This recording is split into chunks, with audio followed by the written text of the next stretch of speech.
आज उग्रसेन भयभीत होने लगे। कालांतर के बाद में उनकी पत्नी से एक पुत्र का जन्म हुआ। यही कोई और नहीं, यही कंस था। आज लता पता में ढक कर के महाराज नदी पर छोड़ दिया उग्रसेन ने कि मेरे वंश को निर्वंश कर देगा तो ना रहेगा बांस ना बजेगी। आज छोड़ दिया तो वसुदेव के जो पिता हैं शूरसेन उन नदी में स्नान कर रहे थे। तो नदी में उनने उस लता पत्र रूपी टुकनी को देखा तो उसमें एक सुंदर पुत्र देखा।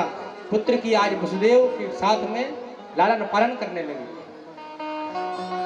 शूरसेन के पुत्र के थे वसुदेव। वसुदेव के साथ में आज कंस धीरे धीरे बड़ा हो रहा है।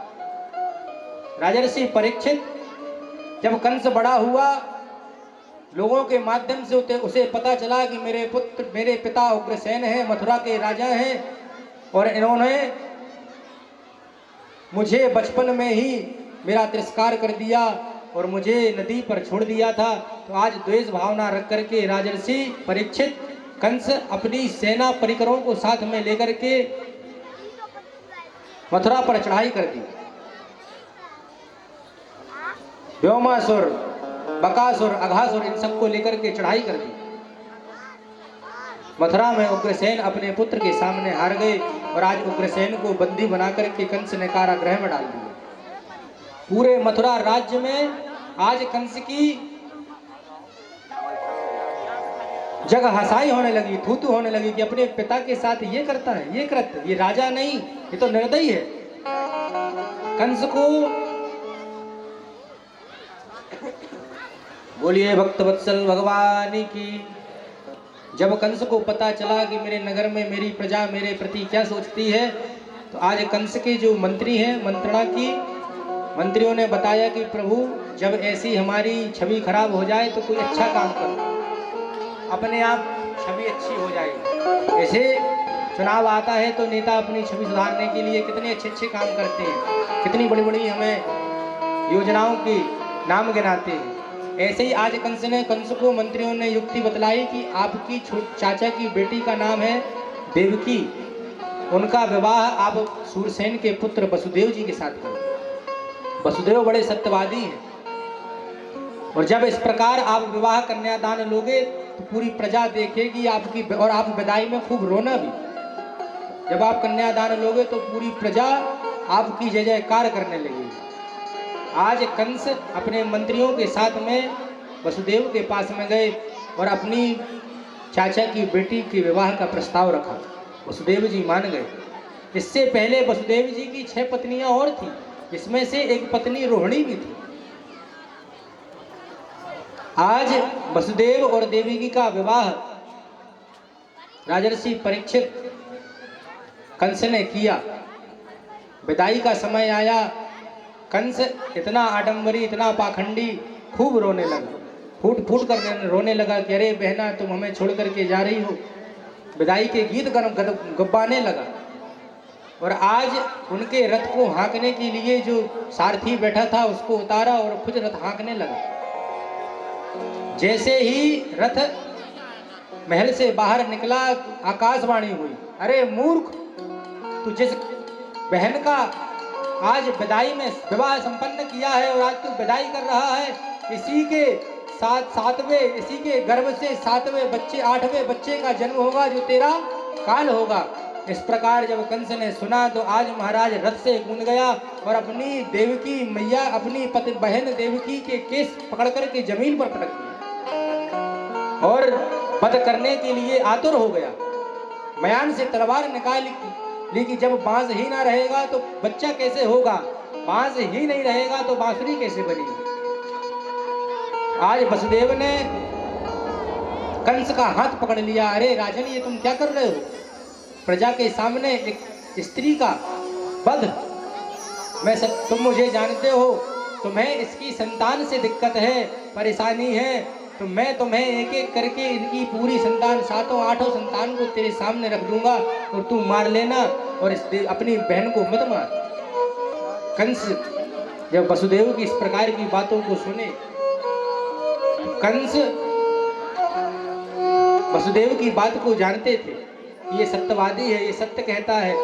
आज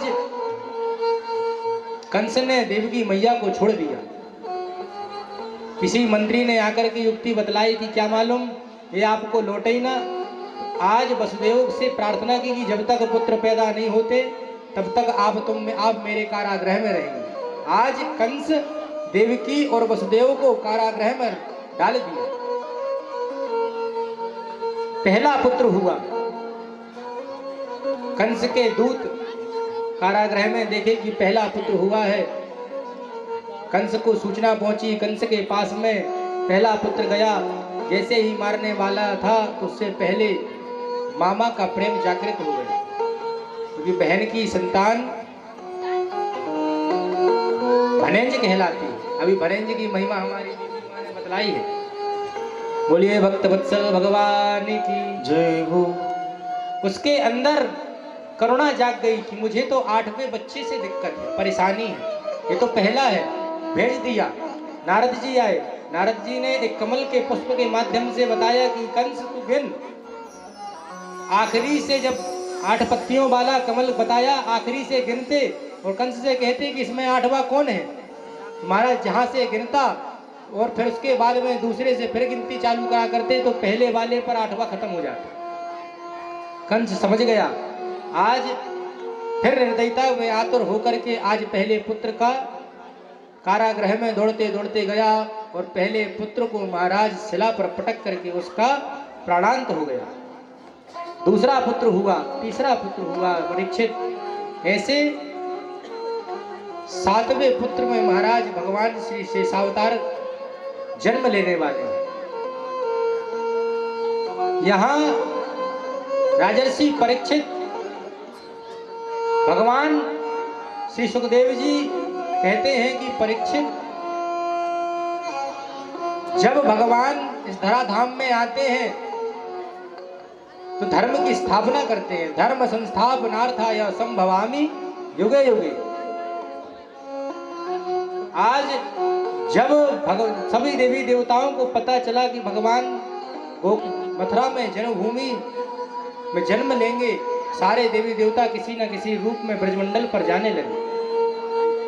यहाँ देवकी का 7वें गर्भ में शेष भगवान ने अवतार ले लिया। भगवान श्री कृष्ण चंद्र की, नारायण की माया से 7वां गर्भ रोहिणी मैया जो वसुदेव की दूसरी पत्नी गोकुल में नंद बाबा के महल में रहती हैं, उनके घरों में स्थापित कर दिया। यहाँ कंस को पता चला कि 7वां गर्भ तो महाराज नष्ट हो गया है। कंस को बड़ी खुशी हुई कि चलो एक पाप से बच गए कम से कम। मन्नो आज 8वें पुत्र के रूप में भगवान नारायण आने वाले हैं परीक्षित। जैसे ही भगवान श्री नारायण का अंश देवकी मैया के गर्भ में प्रादुर्भूत हुआ, सारे देवता गर्भ की स्तुति करने लगे। सत्य व्रतम सत्य परम त्रिसत्यम सत्यस्य योनि निहितं च सत्ये सत्यस्य सत्यव्रत सत्यनेत्रं सत्यात्मकं त्वां शरणं प्रपन्ना। परीक्षित देवता कहते हैं कि वो गर्भ धन्य है। यहाँ पर भगवान का प्रादुर्भूत, भगवान अवतार लेने वाले हैं, जिस गर्भ से वो गर्भ धन्य है, वो जननी धन्य है। इस प्रकार गर्भ की स्तुति की राजर्षि परीक्षित। आगे चलकर के महाराज राजर्षि परीक्षित कंस के डर से देवकी मैया सोचती कि 7 को तो इसने मार दिया, 8वां मेरा पुत्र होगा तो ये फिर मार देगा और मेरा वंश आगे चलेगा कैसे, मुझे जल कौन देगा। उसे पता नहीं था कि भगवान श्री नारायण कृष्ण भगवान के रूप में अवतार लेने वाले हैं। बोलिए भक्त वत्सल भगवान की जय हो। कालांतर के बाद में अष्टमी शुक्ल पक्ष की अष्टमी तिथि बुधवार का दिन कृष्ण पक्ष रात्रि ठीक 12 बजे भगवान श्री कृष्ण शंख चक्रम सकिरीट कुंडलम शंख चक्र गदा पद्म लेकर के चतुर्भुज के रूप चतुर्भुज लेकर के भगवान प्रकट हो गए। सभी देवता पुष्पों की वृष्टि करने लगे। बोलिए कृष्णचंद्र भगवान की जय हो। जब धारण किए। देवकी मैया ने बोला कि प्रभु आप अवतार लिए, कोई बच्चा जब जन्म लेता है तो ये 4-4 हाथ लेकर के जन्म नहीं लेता। और जब बच्चा जन्म लेता है तो पहले रुदन करता है। आप भी रुदन करो, ये अपने 2 हाथ अंदर करो। मैया की ऐसी बात सुनकर के महाराज एक बाल स्वरूप रख लिया और रुदन करने लगे। और इस सुंदर छवि को देख करके महाराज वसुदेव के आंखों से अश्रु की बिंदु गिरने लगी। बोलिए कृष्णचंद्र भगवान की। देवकी मैया ने उन्हें समझाया कि अभी कंस आएगा, मेरे 8वें पुत्र को कष्ट पहुंचाएगा, तो हमारा जो मित्र है गोकुल में नंद बाबा, उसके पास महल में जाकर के इनको छोड़ाओ। यहाँ ये नंद बाबा जो है 90 वर्ष के हैं गोकुल में। यहाँ पर जैसे ही कंस को पता चला कि 8वां पुत्र जन्म ले चुका है, आज उसकी मीटिंग बैठ गई। अब इनको यहाँ पर मंत्रणा करने दो, हम पहुँचते हैं गोकुल में। गोकुल में महाराज नंद बाबा है। नंद बाबा 90 साल के हैं, उनकी पत्नी का नाम है यशोदा। अभी तक इनको कोई पुत्र ना भयो, बड़े बड़े यत्न किए, पुत्रेष्टि यज्ञ किए, लेकिन अभी तक इनको कोई बच्चा, कोई संतान नहीं हुई। अंत तो गत्वा बंधुओं, विप्रों को उन्होंने खूब माल छनवाया, विप्रों की सेवा की, तो ब्राह्मणों ने आशीर्वाद दिया कि डोकरे तेरे घर में पुत्र पुत्रवान भवा। वो विप्रों के प्रसाद से यशोदा मैया गर्भवती हो गई। नंद बाबा की बहन का नाम है नंदा और सुनंदा। नंदा और सुनंदा को पता चलो कि मेरी भाभी पेट से है, 6वें महीने में महाराज अपना डेरा गोकुल में जाकर के बना लिया नंद बाबा के महल में, और अपनी भाभी की सेवा करने लगे। बोलिए भक्त वत्सल भगवान की जय। यहाँ कुछ समय पश्चात यशोदा मैया के 9वां महीना प्रारंभ हो गया। नंदा सुनंदा को पता चला कि 9वां महीना पूर्ण होने को है, और यशोदा मैया रोज सुबह दैनिक चर्या के लिए भगवान पूजन आराधना के लिए आती थी। सुबह प्रातः काल उठ जाती थी, लेकिन आज तक उठी नहीं। आज नंदा सुनंदा कन्हैया, आज सुनंदा यशोदा मैया के कक्ष में गई। यहाँ पर वसुदेव जी रात्रि में टोकनी में यमुना पार करके यशोदा मैया के पास में जो बच्चा उत्पन्न हुआ था उसको लेकर के कन्हैया को छोड़ करके अपने कारागृह चले गए थे। कारागृह में महाराज जैसे ही भगवान को छोड़ करके आए तो सारे बंधन फिर बन गए।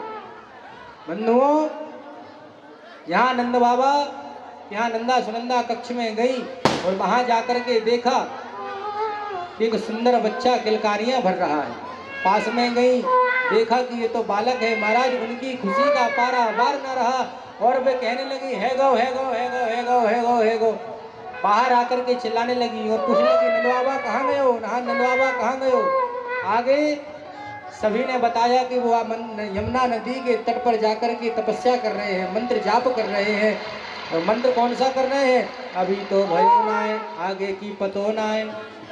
नंदा सुनंदा गई और बोली अरे भैया है गो है गो है गो है गो है गयो। नंद बाबा ने कही अरे बहना क्या है गयो। नंदा सुनंदा कहती है कि ऐसे नाय बताऊंगी, तुम अगर पहले वादा करो कि जो यशोदा मैया मेरी भाभी नौलखा हार पहनती है वो मुझे उपहार में दोगे। नंद बाबा की खुशी को ठिकाना नहीं था। बोली ठीक है मैं सब तुझे लुटा दूंगा, तू पहले बता तो सही कि काहे गयो। नंदा सुनंदा कहती है कि नंद बाबा तेरे घर में लाला है गयो, बधाई हो। आज वो